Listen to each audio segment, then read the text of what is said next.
ज्योतिरादित्य सिंधिया ने लगभग 1.5 साल पहले कांग्रेस का साथ छोड़कर बीजेपी में शामिल हो गए थे।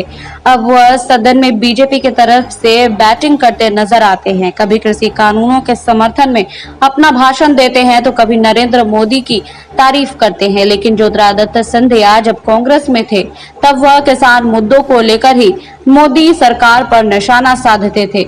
अपनी चुनावी रैलियों में मोदी सरकार को उखाड़ फेंकने की बात करते थे।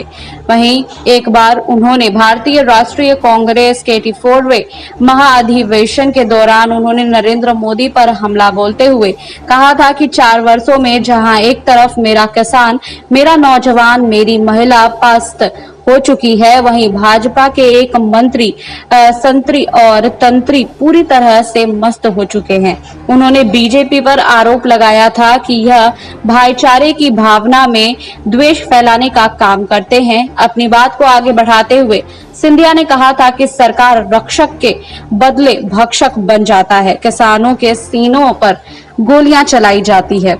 उन्होंने बीजेपी पर हमला बोलते हुए कहा था कि यहाँ बड़े बड़े उद्योगपतियों गरीबों को लूटकर देश से भाग जाते हैं और मेरे गरीब नौजवानों को नौकरी के नाम पर ठेंगा दिखाया जाता है।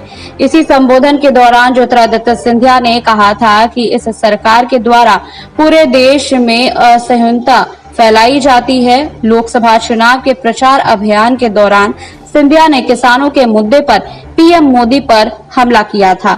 आपको हमारी ये रिपोर्ट कैसी लगी, हमें कमेंट बॉक्स में लिखिए। बाकी और खबरों के लिए जुड़े रहिए SPN 9 न्यूज के साथ।